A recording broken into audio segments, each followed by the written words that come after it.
Nous sommes toujours à l'écoute de l'Esprit, à la recherche de l'Esprit Saint.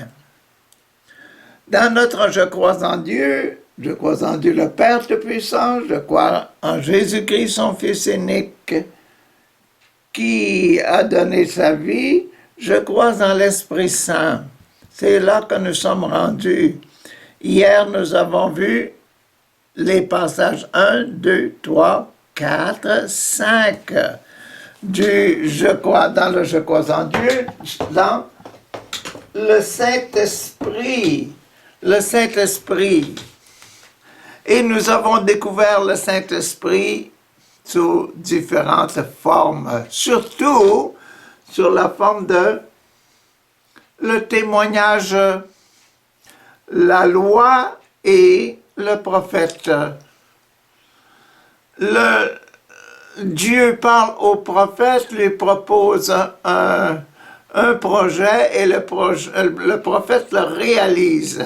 Le prophète reçoit et réalise. Reçoit, réalise. Reçoit, réalise. Et c'est là que nous sommes aujourd'hui dans notre Matthieu. Hier, nous avions le chapitre 19. Aujourd'hui, nous allons prendre le chapitre 20. Le chapitre 20 parle du sacrement de l'ordre, le sacrement de ceux qui ont un cœur pur. Pas nécessairement les prêtres et religieux, les papes, les gens ordonnés, non. Mais tous ceux qui ont été choisis par Dieu pour obéir à Dieu. Comme hier, nous avions le jeune homme riche. Le jeune homme riche n'était pas un ordonné pour faire un ministère, mais il était un juif qui voulait accepter un programme de sanctification. Qu'est-ce que je dois faire pour devenir meilleur? Pour entrer dans la vraie vie. Donc, la vraie vie, c'est l'Esprit Saint. C'est le royaume de Dieu. Que dois-je faire pour entrer dans le royaume de Dieu? Et aujourd'hui, chapitre 20, voici en effet à quoi ressemble le royaume de Dieu, le royaume des cieux. Un propriétaire sortit tôt le matin afin d'engager des ouvriers pour sa vigne. Un propriétaire. Dieu sort tôt le matin pour engager des personnes dans sa vigne. L'esprit. Quel est l'esprit? Travailler dans la vigne, être dans la vigne, être au ciel. Ah! Il fut d'accord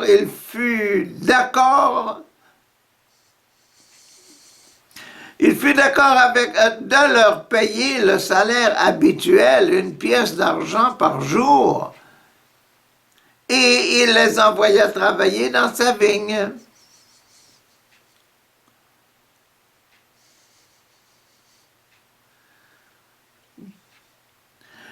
Il sortit de nouveau à 9 heures du matin. Et en vit d'autres qui se tenaient sur la place, sans rien faire. Il leur dit, allez vous aussi travailler dans ma vigne, et je vous donnerai un juste salaire. Ils allèrent.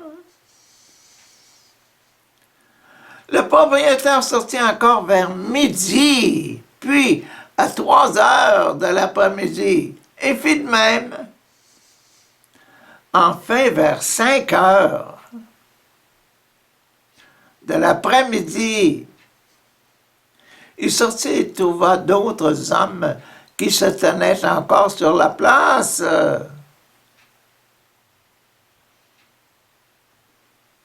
Il leur demanda, « Pourquoi restez-vous ici tout le jour sans rien faire? » « Parce que personne ne nous a engagés, répondirent-ils. Personne ne nous a engagés. Il leur dit, « Eh bien, allez vous aussi travailler dans ma vigne. »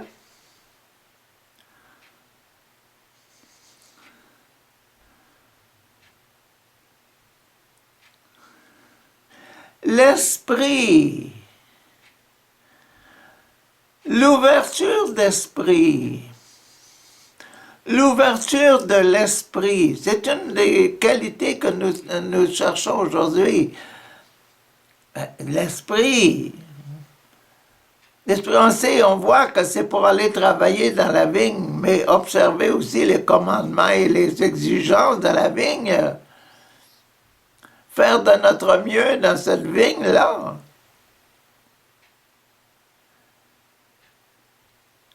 Mais ça prend un commencement à tout, hein? Il faut être engagé, il faut demander, il faut que quelqu'un, c'est pas n'importe qui va aller là, puis prendre une houe, et puis commencer à nettoyer alentour des cafés, ou bien alentour tout près du pied de la vigne, là.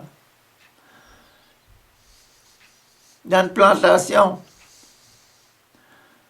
dans le royaume. Ah! Quand vint le soir,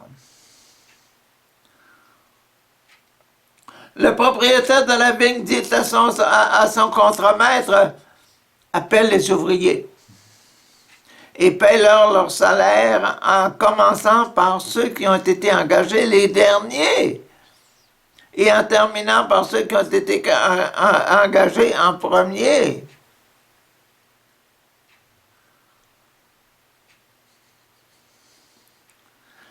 Ceux qui s'étaient mis au travail à 5 heures de l'après-midi vinrent alors et reçurent chacun une pièce d'argent comme convenu pour travailler dans la vigne.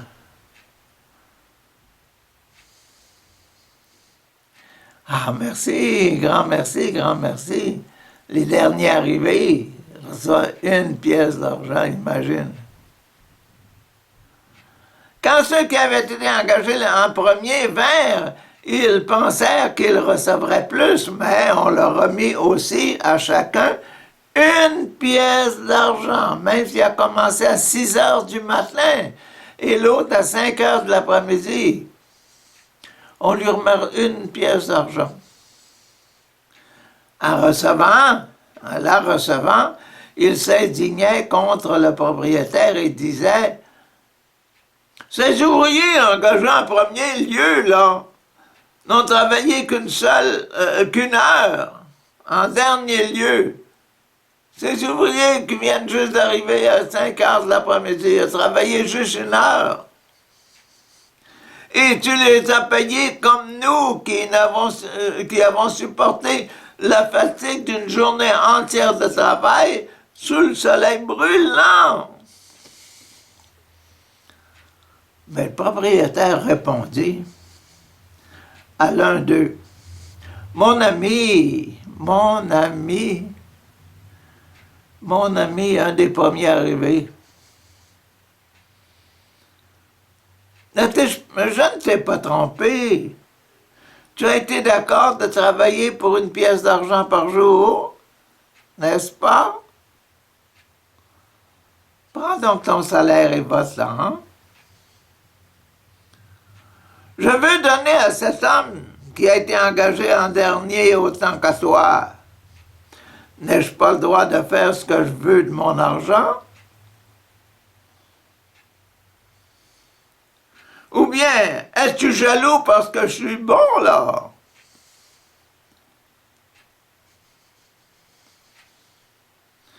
Ainsi, ajouta Jésus, ceux qui sont les derniers seront les premiers, et ceux qui sont les premiers seront les derniers.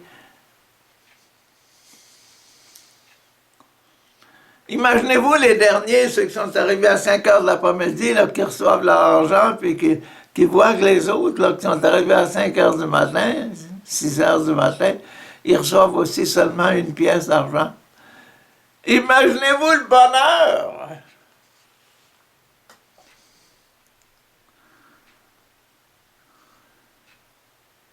de recevoir le même salaire, de recevoir la richesse du royaume.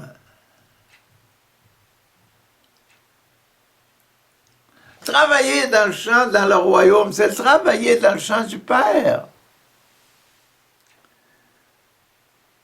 Je suis arrivé à 5 heures de l'après-midi, je reçois le salaire d'une journée. Aïe, aïe, aïe.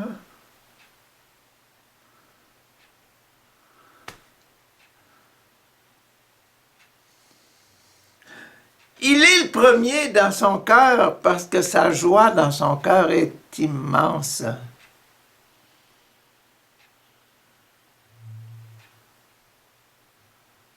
Et l'autre, il est le dernier dans le royaume des cieux parce que sa joie est amincie, là, parce qu'il reçoit le même salaire que celui qui est arrivé à 5 heures de l'après-midi, imagine.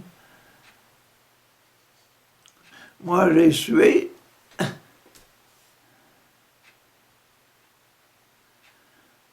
J'ai dû boire, j'ai dû me cacher du soleil de midi. Et puis, lui est arrivé à 5 heures de l'après-midi, il est entré, on lui donne le même salaire.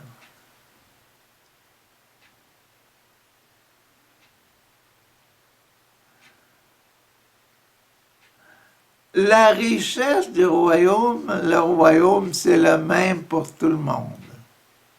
Demain, le gars qui est arrivé à 5 heures de l'après-midi, probablement qu'il va arriver à 4 heures, 5 heures du matin, 6 heures du matin. Hein. Hey, je travaille pour un maître qui est très bon et je vais avoir la compagnie de tout le monde, je vais être avec tout ce bon monde qui ont travaillé dans l'esprit, qui ont travaillé toute la journée dans l'esprit avec le plus grand respect possible des lois. Et je me conduis en ouvrier parfait.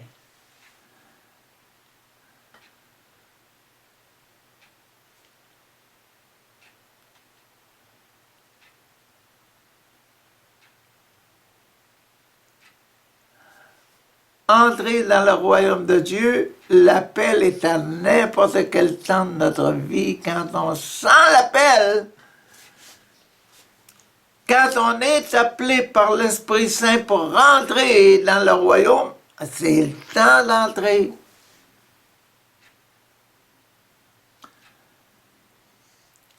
Et ce qu'on va recevoir, c'est la richesse d'être dans le royaume. Aussi longtemps que le temps du salaire n'est pas arrivé, là, tous les travailleurs se sentaient aimés et ils s'aimaient les uns les autres pour faire le meilleur résultat de la vigne. Hein?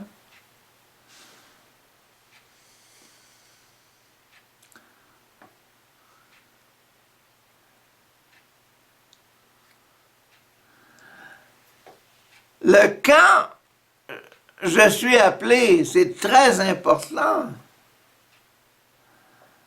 Quand je réponds, c'est très important.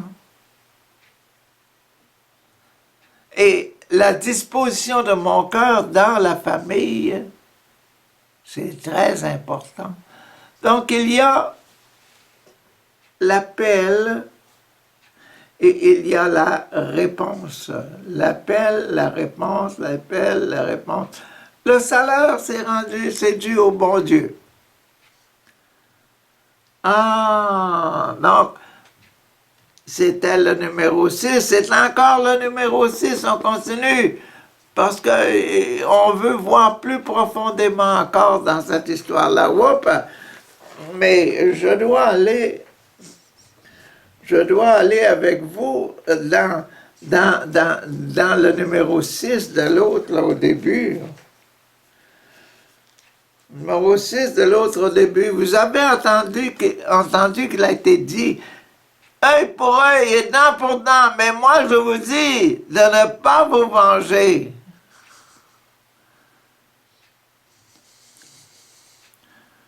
Il a reçu le même salaire. Il est arrivé à 5 heures de l'après-midi, même salaire que moi. Venge-toi pas, venge-toi pas. Si quelqu'un te gifle sur la joue droite, laisse-le aussi te gifler sur la joue gauche.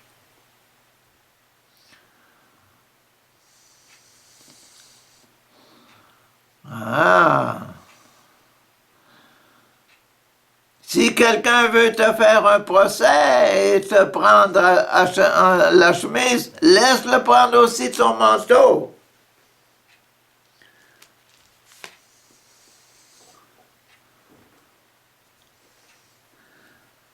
OK.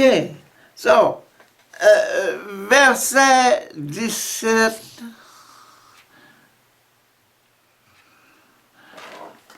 Verset 17 et suivant. 17 jusqu'à 19. Comme Jésus se rendait à Jérusalem, il prit les 12 disciples à part et leur dit, tout en marchant, écoutez, nous montons à Jérusalem, où le Fils de l'homme sera livré aux chefs des prêtres et aux maîtres de la loi. Ils le condamneront à mort et le livreront aux païens qui se moqueront de lui, le frapperont à coups de fouet et le cloueront sur une croix. Et le troisième jour, il reviendra à la vie.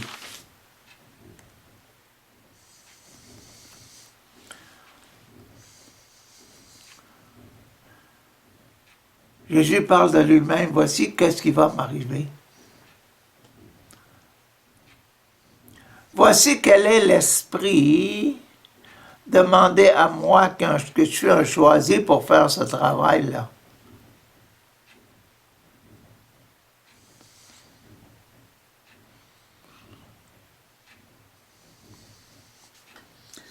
Qu'est-ce qu'on dit de ça dans le chapitre 6? Dans le chapitre 5, si quelqu'un veut te faire un procès et te prendre ta chemise, laisse-le prendre ton manteau. Tu vas en sortir tout nu.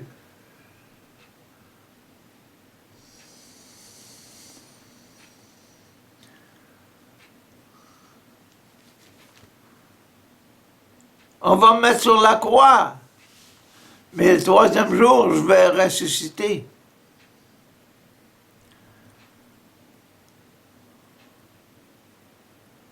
OK, continuons. Verset 20, dans le chapitre 20. 20 à 28. Demande de la mère de Jacques et de Jean. C'est encore pour le cœur pur, là. L'esprit de ceux qui ont un cœur pur. Alors la mère des fils de Zébédée s'approcha de Jésus avec ses disciples. Elle s'inclina devant lui pour lui demander une faveur. Jésus s'inclina. Que désires-tu, lui dit Jésus. Elle lui répondit, promets-moi que mes deux fils que voici, mes deux fils, Jacques et Jean, seront assis l'un à ta droite et l'autre à ta gauche quand tu seras roi.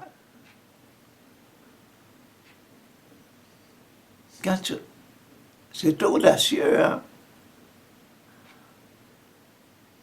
Pour la mère, de faire cette demande-là.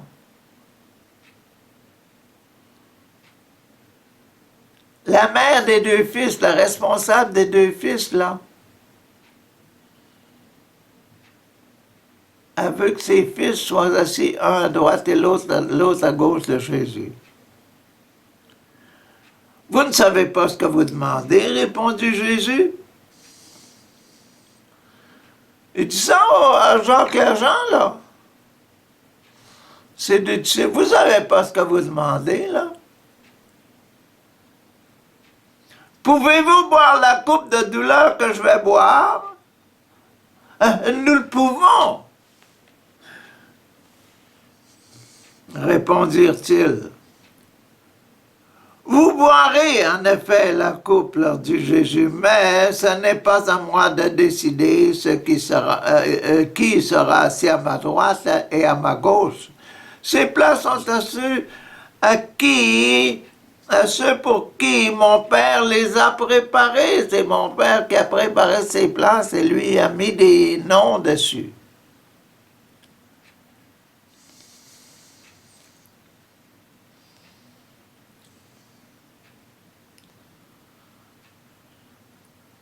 Quand les 10 autres disciples entendirent cela, ils s'indignèrent contre les 2 frères. Alors Jésus les appela et leur dit, vous savez que les chefs des peuples, les commandants maîtres,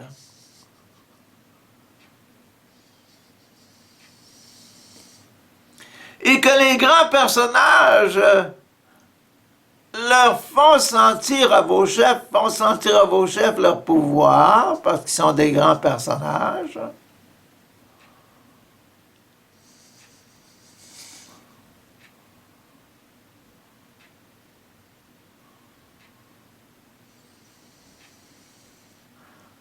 Le moment, c'est un grand personnage, là.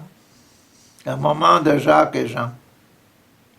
Mais cela ne doit pas se passer ainsi pour vous. Au contraire, si l'un de vous veut être grand, si l'un d'entre vous veut être grand, il doit être votre serviteur.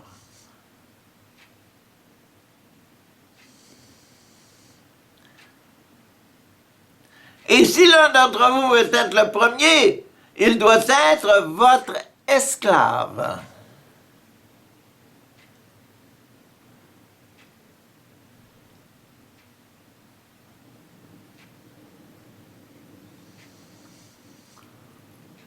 C'est ainsi que le Fils de l'homme n'est pas venu pour se faire servir, mais il est venu pour servir, donner sa vie comme prix pour la libération de beaucoup d'hommes.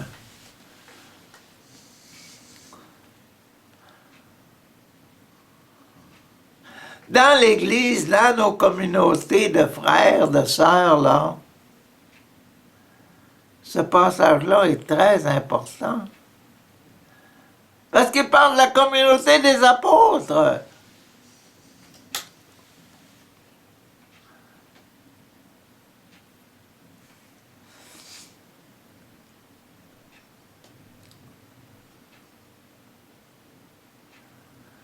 Si quelqu'un veut être le plus grand, il doit devenir le plus petit, même l'esclave des autres.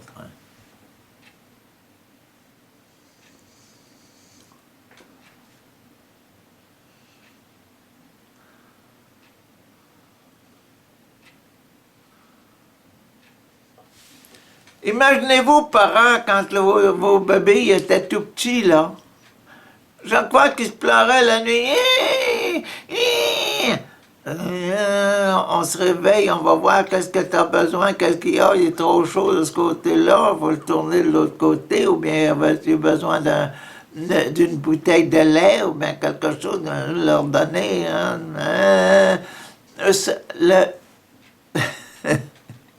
Le service.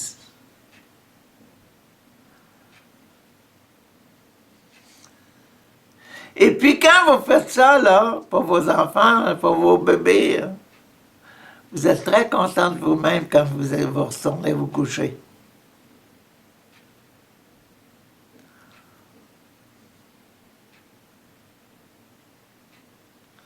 Oui, oui. Ben oui. C'est ce genre d'esprit-là, de la famille, là, Ça, c'est l'esprit de la famille de Dieu, le Saint-Esprit. L'esprit de service, c'est le Saint-Esprit. C'est ce que Jésus a fait en mourant sur la croix. Le Saint-Esprit, il a donné sa vie.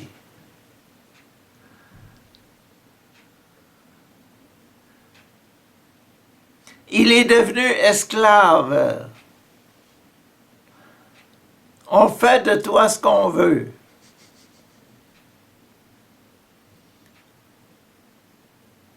On t'a mis des menottes, on t'a mis des chaînes aux mains, on t'a accroché, on t'a fait porter ta croix, on t'a donné des coups, etc. Bon. Maintenant, on te cloue sur la croix. Imagine-toi, un esclave. Un esclave. Et devenir dans son cœur, Jésus était content de faire cette chose-là, aller sur la croix.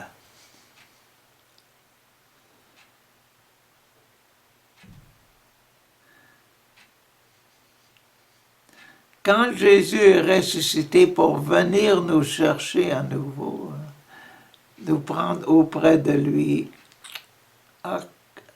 son cœur devait être extraordinairement chaud.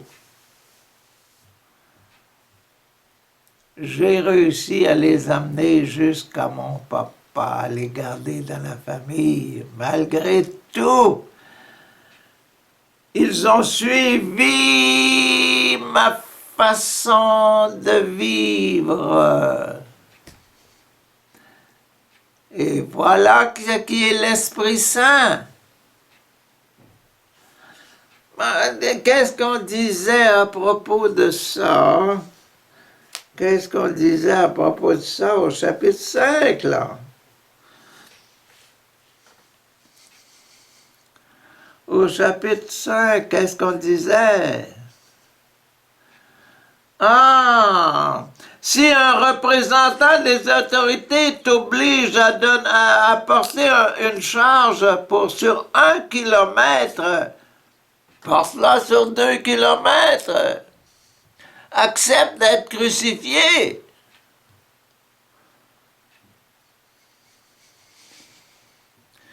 Va jusqu'à la croix, va jusqu'à être bafoué, etc., mais donne le 2e kilomètre, monte sur la croix. Laisse-toi crucifier.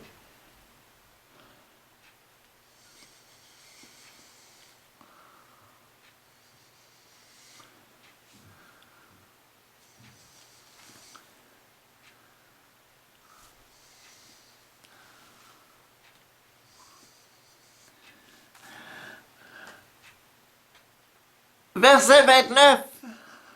Lorsqu'ils sortirent de Jéricho,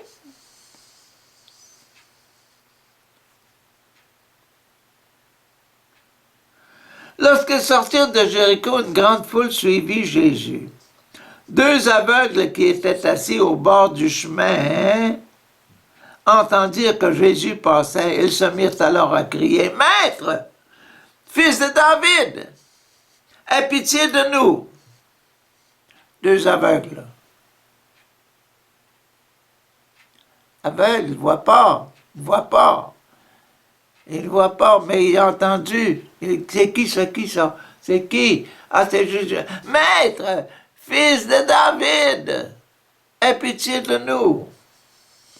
Mais la foule leur faisait des reproches et leur disait de se taire. Mais il criait encore plus fort, Maître, fils de David, aie pitié de nous. Jésus s'arrêta et les appela et leur demanda, que voulez-vous que je fasse pour vous?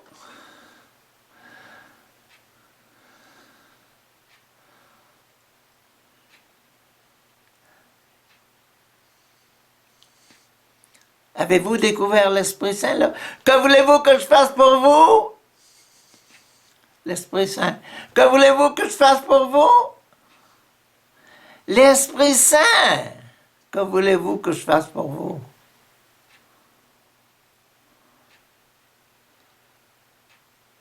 C'est une disposition de l'Esprit Saint, une disposition de cœur de l'Esprit Saint.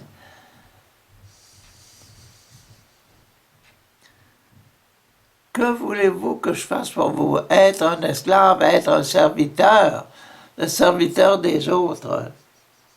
Ils lui répondirent, Maître, fais que nos yeux puissent voir. Jésus eut pitié d'eux. Touchant leurs yeux, aussitôt les deux pauvres, les deux hommes purent voir. Et ils le suivirent, ils suivirent Jésus.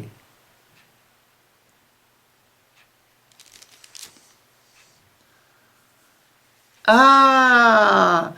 Et dans le chapitre 5, ils disent, donne à celui qui te demande quelque chose. Ne refuse pas de prêter à celui qui veut t'emprunter quelque chose. Vous voyez comme tous les détails qu'on avait vus, tous les détails qu'on avait vus dans le bois de la croix au numéro 5, là. Dans le numéro 3, dans le chapitre 5, là, mais ici c'est dans le numéro 3. Correspondent exactement au numéro 3 ici. Tous les détails correspondent. L'Esprit Saint, que voulez-vous que je fasse pour vous? Et l'Esprit Saint, il est toujours comme ça. Qu'est-ce que vous voulez que je fasse avec vous? Qu'est-ce que vous voulez que je sois pour vous?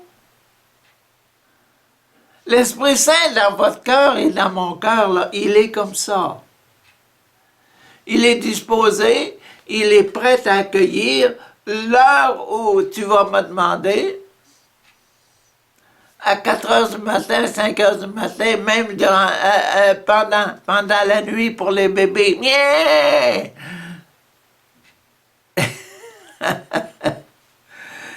L'Esprit Saint est toujours disposé, c'est toujours un esprit prêt à servir. Qu'est-ce que vous voulez que je fasse pour vous? C'est les qualités de l'Esprit Saint. Bon, aujourd'hui, on a vu le chapitre 20. 19, il y avait plusieurs, il y avait 1, 2, 3, 4, 5. Là, le 20, il y a 6. Sur le cœur pur, qu'est-ce que vous voulez que je fasse pour vous? Je suis prêt à vous aider n'importe quand. Et demain, on va voir le chapitre 21 qui est sur le numéro 7, sur la paix. Produire la paix alentour de soi. Comment établir la paix alentour de soi? Le sacrement du mariage. À demain.